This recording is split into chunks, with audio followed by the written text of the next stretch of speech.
Halipa Mehmet Kurban Şakir'in sözlerini o sen bilen bile gitti diyen aydımı yerine getirip bereli. Dinleyicilerimde bir düşünüklü olur yali şu koşuyun Mehmet'in esasında düzülönlük hakkında kıyıkacık vakasını aydıp bereyin. Etirekli Şakir'imiz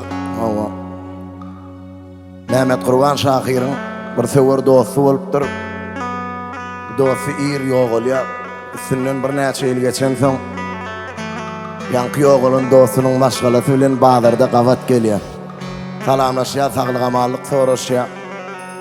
Planı sağaman otuyun ve işörler sağlık mı kurugun mu deyse. Ay Mehmet Kurban, oğluk nereden olsun hem zat dostun bilen bile gitti diye. Yankı dinanın dostun bilen bile gitti diyen sözü Şakir fikirlendiriyor da. O öyüne gelip Mehmet Kurban Şakir şu hoşluğun dörü diye Mehmet Kurban iyilinden koştum senan dilinden arı uçtuk gülünden bal bilen bile gitti deyip yankı dostunun başkalasının adından şu hoşluğunda diye şunu yerine getirip verelim. Yer yükler.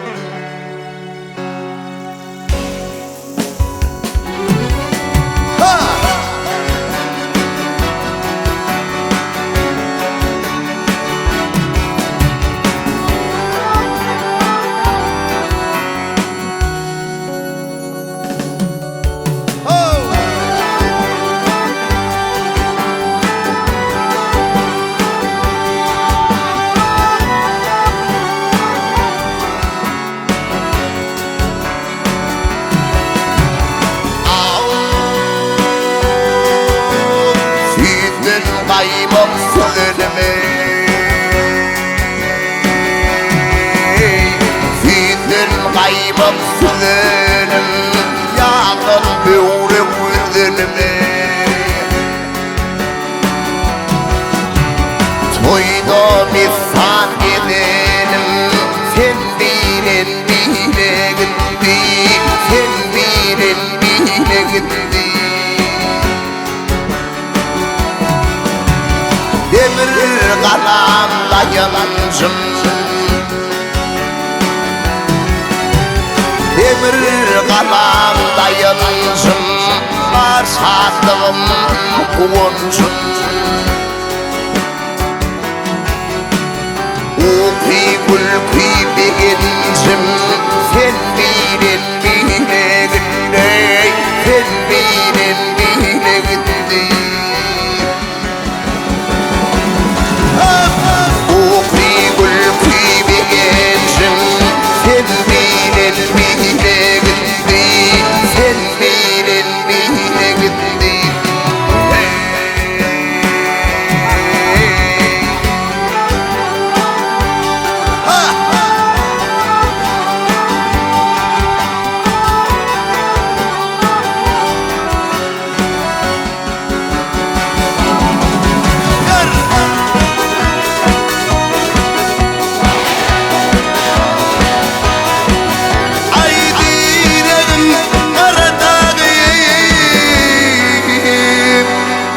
Yüreği kalın yağım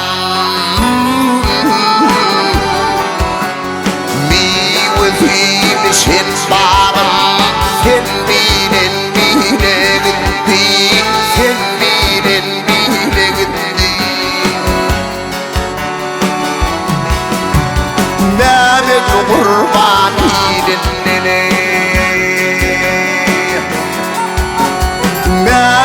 Kurban iyilinden koştum zinan dilinden Arıyormuştu gülünden Bal bilen bile gitti Bal bilen bile gitti Arıyormuştu gülünden Bal bilen bile gitti Bal bilen bile gitti